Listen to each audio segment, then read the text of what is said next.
how do you define your Judaism through your music? Gerald, why don't you start us off? Okay. Well, as I think most of you know, my initial training was as mainly as a classical musician, as a pianist and composer. But I was always a synagogue-going kid at the same time. So it was kind of these tracks of both Judaism and music always going together. And I didn't know originally I was going to be a cantor, and then that happened. And so I've had this wonderful career of being a cantor, composer, and teacher of cantors. And just what I've found is that they've all enriched each other so much. And that as that has continued over the years, the idea of making music that is specifically Jewish and is hopefully enriching the Jewish world and the musical world at the same time has been, sort of central to my life's mission. And I am so grateful that I've been able to combine those worlds in my life. I grew up in a totally secular household and got religion very late in life. And one of the things that attracted me was the music. I started attending a synagogue in Riverdale, and the rabbi there had wonderful taste in music. So services would include sections of the Bach Sacred Service, parts of the Brahms German Requiem that dealt with Old Testament texts, and Janowski, and this stuff really impressed me and really moved me, and I felt that I wanted to do something like that myself. I might be idealistic, and I'm sure I am, but the answer to that question, Monty, for me, is I can't separate the two.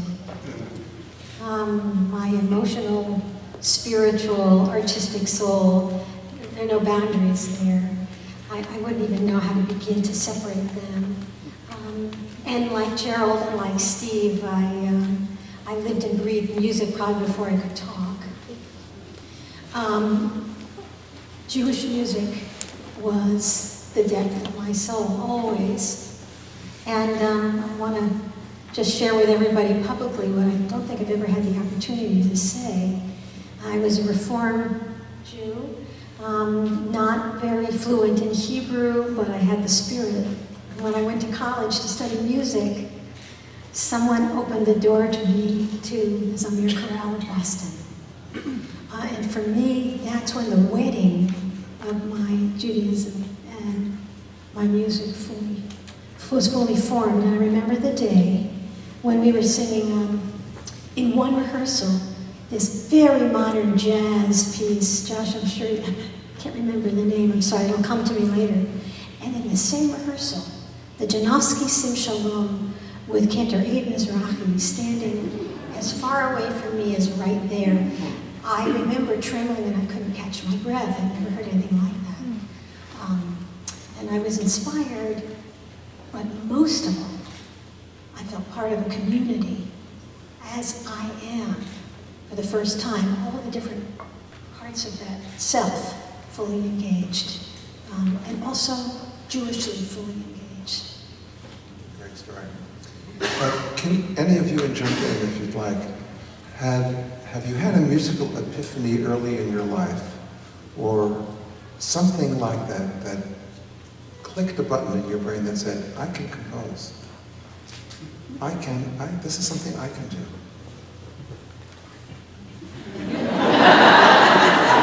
I cannot remember a time when that button was not on. For me, it was practicing Beethoven on the piano, and I had much more fun making up my way of playing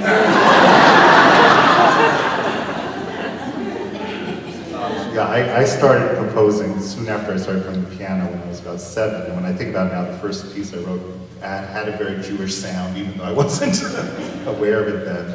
And it just, yeah, I mean, the thing is, I think in many ways for me, I was more focused as a pianist when I was a kid, but then as I went on, it was just like, I really want to make music, and felt that that it's something I could do and so much wanted to do. And I think for all of us, and anyone who's a serious composer, you do kind of do it because you have to do it. It's just like, it's so much in you that you just, this is what you really are passionate about, getting out into the world.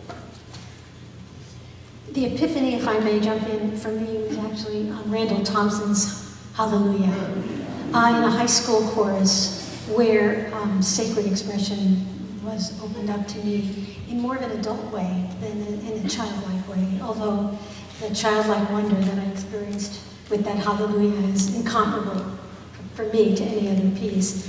But it was that transcendence that he writes in such an almost innocent way that... Except for the 5/4 bar, that's not innocent.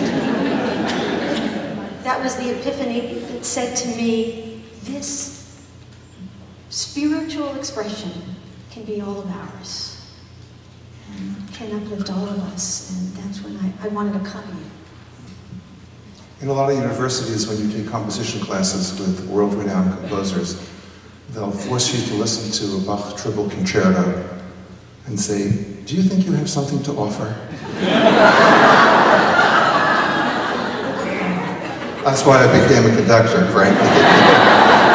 I had that experience, except there was the fugue at the end of Falstaff that Nicholas Magello played for us. He says, so you guys want to be composers, eh? That's really cruel. I guess, I mean, one thing I'm born 1960, so when I was a teenager was really the height of modernism, of everyone writing 12-tone music and things like that. And even though I wrote some music like that, I thought, wow, I could really write something that's more expressive than that. So there was a bit of feeling that, I wasn't trying to think that I could reach the Bach, or, but that considering what the kind of music was around, that I actually had something to contribute. What's your earliest musical memory? Earliest?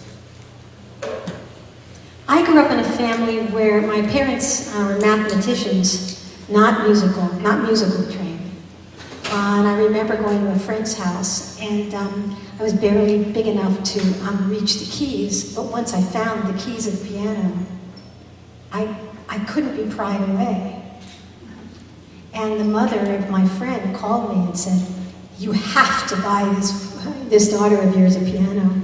And then once I started, I remember that my aunt, who was musical, taught me how to play just on the black notes. Do-do-do-do-do. Starting in the F sharp. Do-do-do-do-do. Do-do-do-do-do. My first memory, which was profound.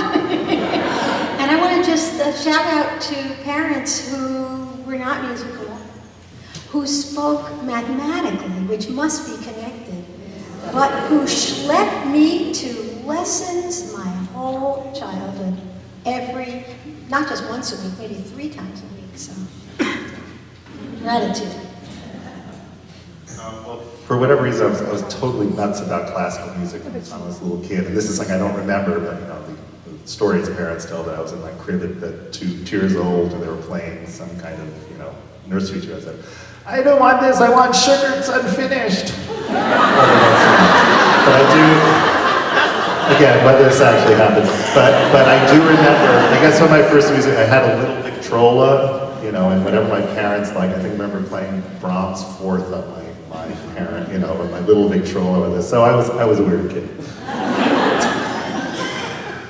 I remember wearing out several records of Tchaikovsky's Sleeping Beauty and Prokofiev's Cinderella. And I also remember watching Leonard Bernstein on TV with the young people's concerts, and then picking up the stick and then conducting my own imaginary orchestra. If someone asked me what I want to be when I grow up, I would say Leonard Bernstein. Do you remember Leonard Bernstein teaching about Beethoven's Fifth, and he used the word inevitable?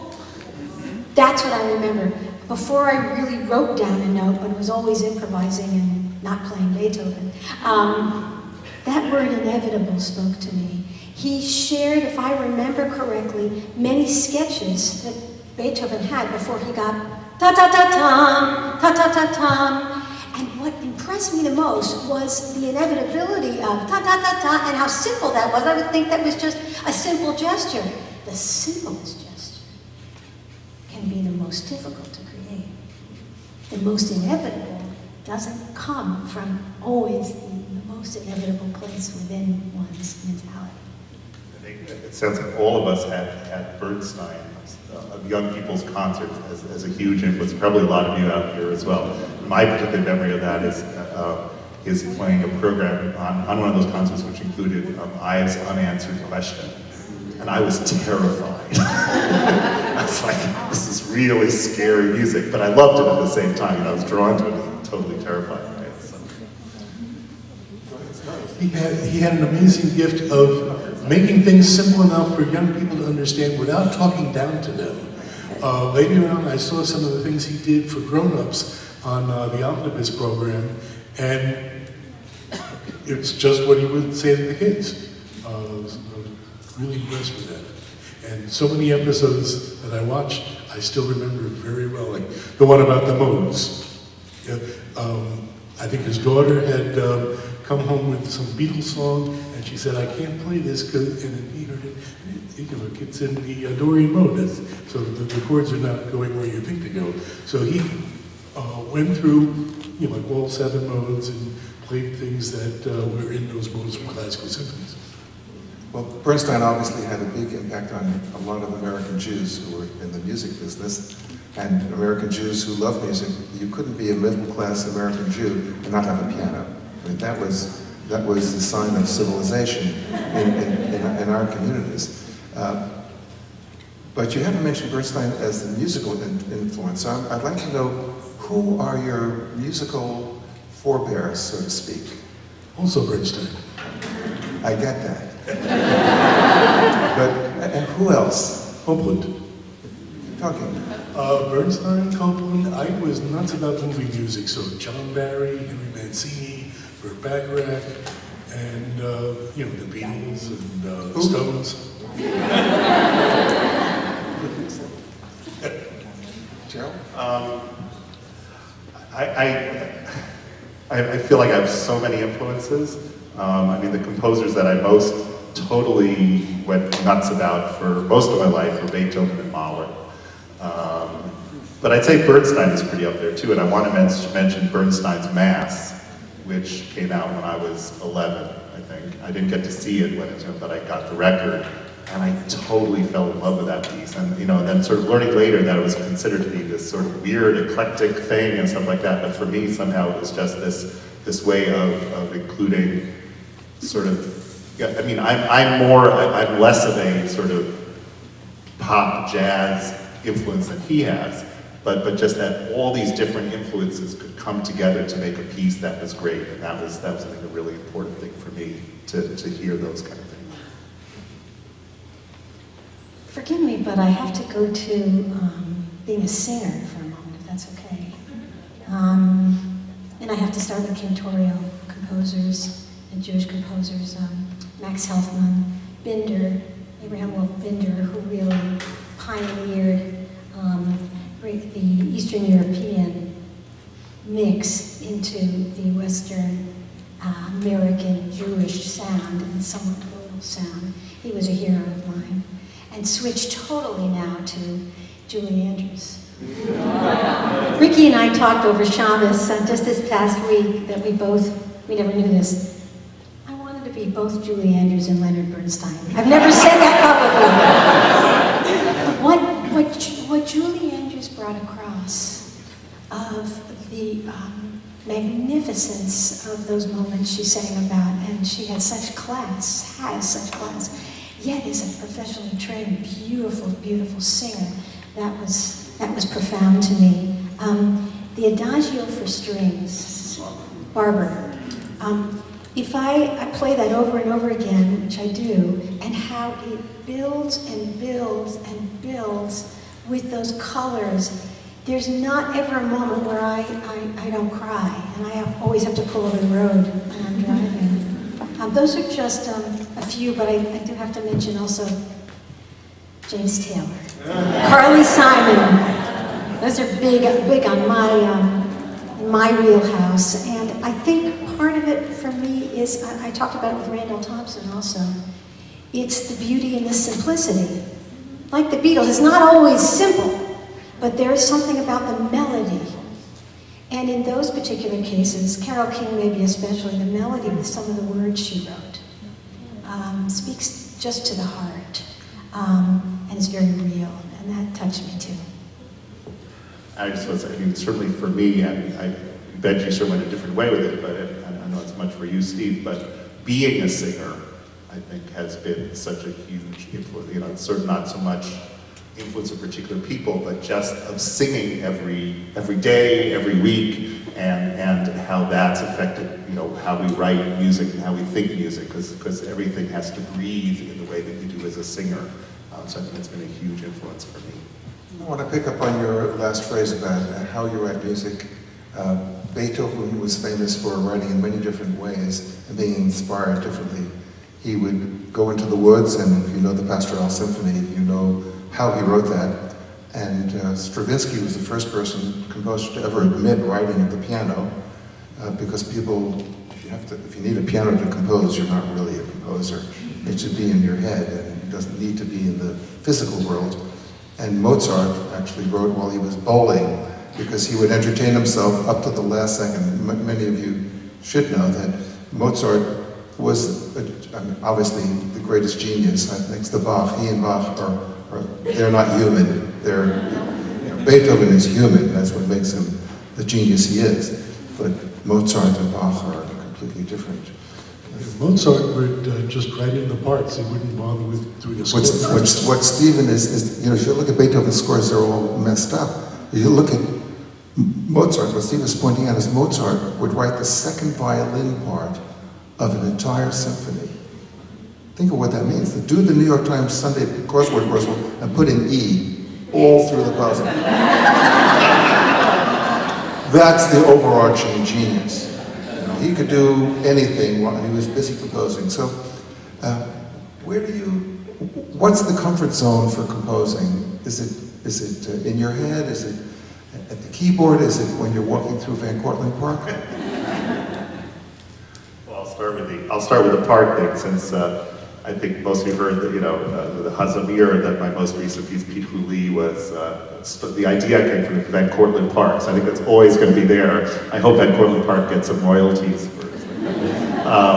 But certainly for me, being in nature is an important part of my life, and as I told Mati, the piece I wrote for this and for UD Nefesh, I was up in Acadia National Park composing. So that's even better than Van Cortlandt Park. So that's really important inspiration for me. I compose at the piano. I compose at the piano, I compose singing. I very often record myself playing the piano and singing to get sketches, because what happens is you sort of play through a lot of stuff. You play about 5 minutes and you listen to it like, oh, crap, but ooh, that 3 seconds is really good. And then that, you know, that will spur you on to something else. So I guess I take it wherever I can get it. And I think over the years, the thing is that I've become more sort of using Beethoven type techniques in the sense of sketching out a whole piece when I don't really know what's happening in all the parts. Not going measure to measure, but sort of getting a sense of the whole piece and then filling it in. And that I felt has been an important thing to learn over the years. I can write at a piano if there's a piano to write at. Otherwise, I will take a bike ride and get ideas. I do a lot of writing on the train. I take a train from Larchmont to Grand Central most weekdays, and I get a lot of writing done there. And just taking a walk. And I've found that if I'm at my desk and computer station and, you know, an idea is not coming, I have to close out for the day, I'm walking towards Grand Central, I will get a good idea before I get to 6th Avenue. So I heard that Benjamin Britten was very disciplined. In the morning he would write in a room with just a desk, no piano, And he would write for a few hours and then break for lunch. And then after lunch, he would take what he did in the morning, take it to the piano and play it, and see if it was any good or not. And that's a good way to do, sometimes if you're at the piano, you can only do what your fingers are used to playing. But if you're without a piano, then you have to just think of things like more the math of music and the physics of it. And you'll come up with things that you couldn't get at the piano. And that people have a lot of trouble singing here. No. This is so much fun because we have so much in common. I'm so excited. Yeah. Same here. The real ideas that generate come away from the piano. The habitual moves of the piano sometimes get in my way, although I think and breathe at the piano. But I want to share with you that for me mostly, my writing is so connected to a text. I'm a Jewish composer, and I'm mostly a vocal composer, and I'm mostly a choral composer or song composer. So in my Zamir, the festival notebook is what I used for the past 3 months to write the piece Mihaish, which some of you are learning and the rest of you will hear tomorrow. Mihaish is the piece I wrote for the festival. I lost my brother in November, and I wanted to write something as a tribute to him. And I stayed with the text, and I tried to find a way to even begin to sing it. But with every process, I go back to the words and try to let the words speak to me in the most honest and compelling way that I can find. And invariably, every time I found kind of the core of an idea, it's on a napkin, on the train. And with Mihaish, it was connected to Grand Central. It was the first day of spring that I recall, first sunny day of spring. And I was walking from Grand Central down to meet a friend in Union Square. And the sun was out. And the idea came like it was always there.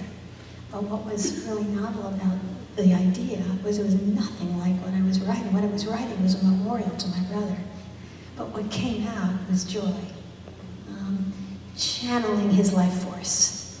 And so I sat down at the first park I could find, the first park bench I could find, and it all wrote itself. So I think what all of us are saying is the channeling part of the work has to come when it's beyond thinking, it's beyond calculation, it's communing in a deeper way. And for me specifically, not being an instrumental composer, it's through the text. I want to ask about the text. Is there a difference to you when you have to choose a text and then the piece is written, or when someone suggests a text to you and it either resonates with you or doesn't resonate with you? Or sometimes could you just have a musical idea and then, like some bands, they write the tune and then they find someone to write the music, the text. Yeah. What I'm asking you is, we're serious composers. Is there a difference for you if someone gives you the text, or if the text is coming to you for either a personal reason or something else? I'd like to start with that one because I actually have had experience where it's much easier when someone selects it. Because there is a connection that someone is bringing to me through their selection, and I'm inspired by it, and I try to channel that relationship with the text. When it's my choice, like Mihaish, it's much too loaded. And as a composer, we have to have some distance, as much as we have to cleave to our heart and soul in the relationship. It gets too complicated. So for me, the ideal, speaking honestly, is getting a commission when someone really wants a particular text, because I have to learn it, and I have to find my way into it. And it wouldn't have been the natural choice necessarily. That's where the learning comes. Steve, you want to say? Well, if somebody else chooses the text, that means that whatever I'm writing is definitely going to be performed, and that is very inspiring.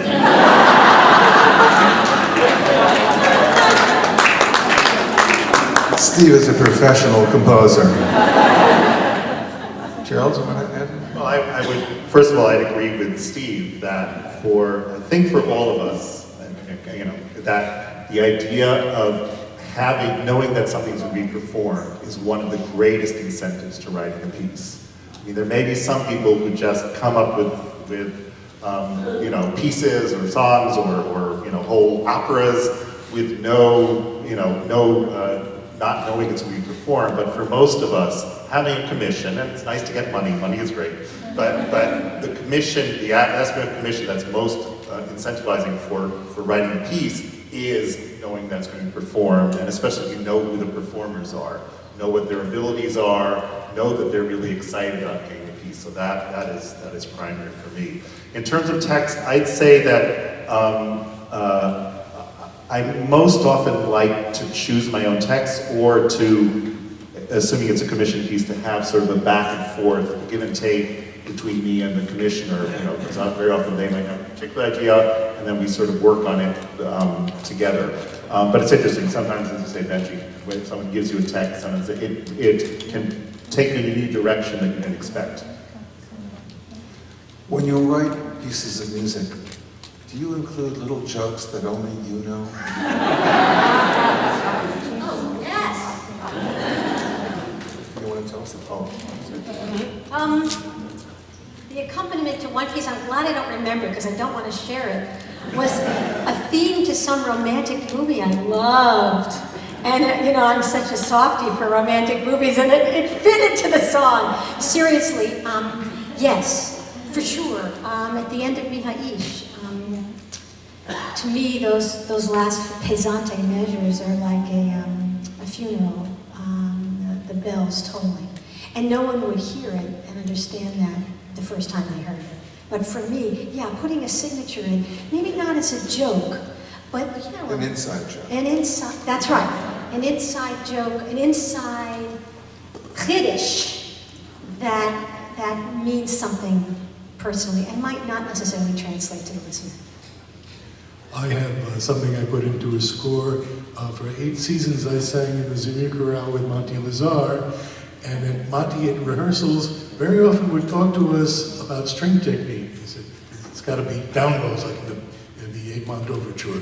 And I was writing Shalom Shalom Yerushalayim, the last chord in the piano, I put a down bow sign on it.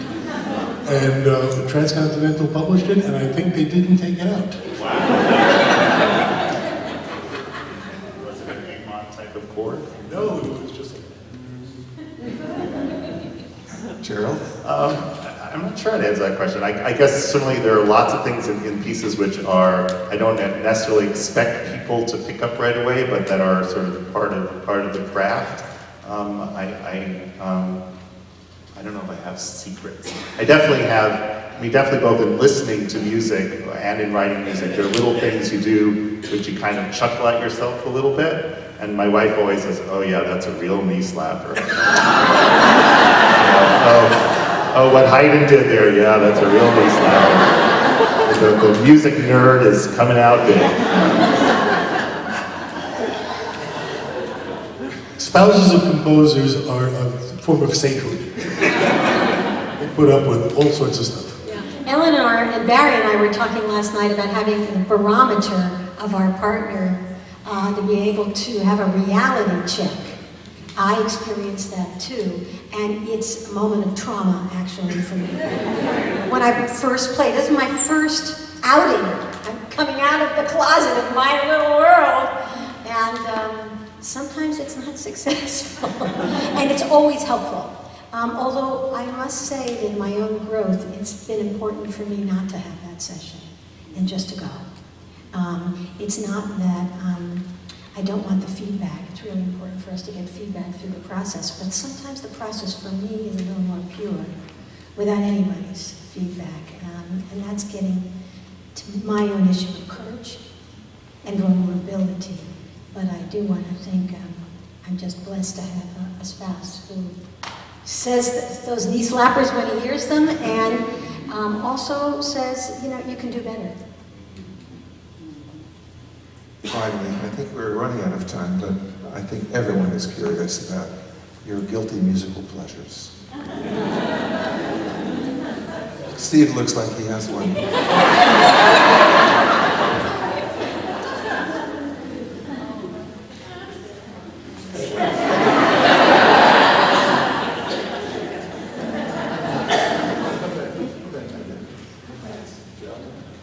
No, I guess I should say I'm just such a musical nerd that that I don't know if even we can talk about guilty musical pleasures. Guilty musical pleasures. I don't know, like Schoenberg. Is that a guilty musical pleasure? That's a good one. That's a good one. You just love retrograde inversion, don't you? I do like some pop music. It's really a lot of world music and jazz. But I'm really having a hard time answering this question, actually.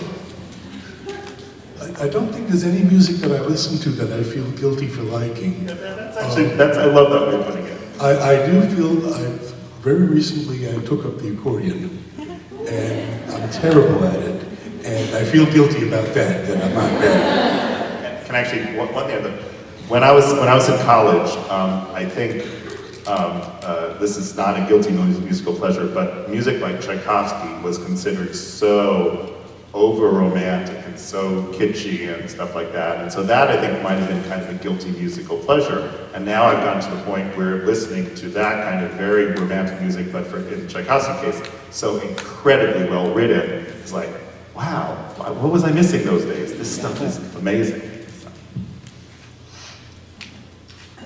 When I'm alone in the house, I often turn on Yonatan Razel.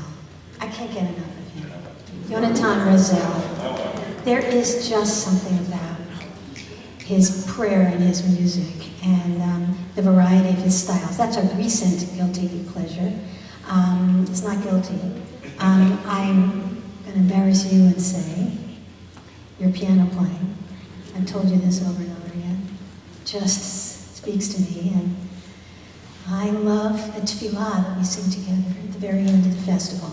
That's this David Berger's tefillah. That's a timeless moment.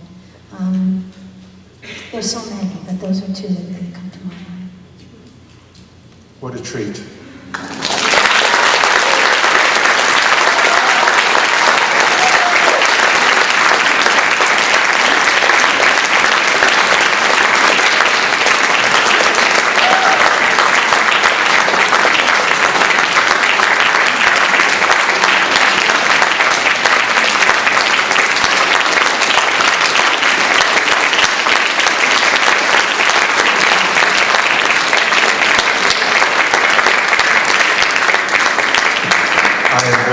Honored and proud to say that our three friends here have agreed to become members of the Legacy Society.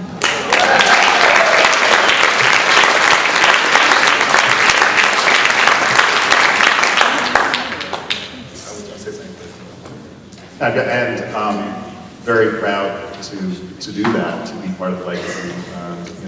And I would say a not so guilty pleasure is being part of this world, being part of the festival, having the chance for me to have written two pieces now for Hazamir, watching those kids on stage is one of the most unguilty pleasures I can imagine.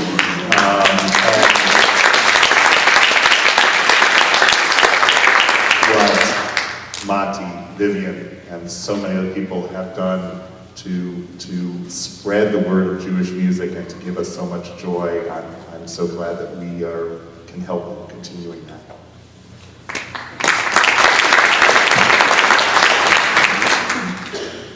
To be able to give back for all that I've personally received, and so many of us have received in our lives, to say, as we need to say, to be adults and be accountable and responsible for the perpetuation of Jewish community. And this is a major Jewish community for me and for all of us.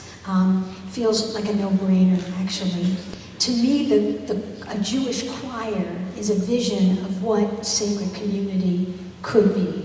That we sing the aspirations of our hearts We honor each and every one of us, yet we work together. We defer to the community. We learn together, we pray together, we mourn together, and we envision a better world. And this is the embodiment of that. So I'm grateful for the opportunity. Legacy, when I first heard it, it sounded like a scary word.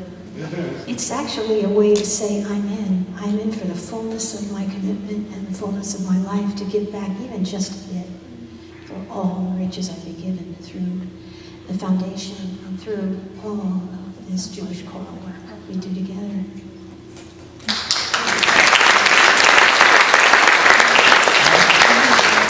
I too have gotten so much out of this whole thing. The festival, the choirs that have been formed, the Mendel Foundation, the Mendel Fund, and I don't think I'd be interested in writing this music if this whole apparatus was not in place and doing so well. And because it is, I want it to continue. And I want to do what I can to help it continue. Thank you all. Thank you all.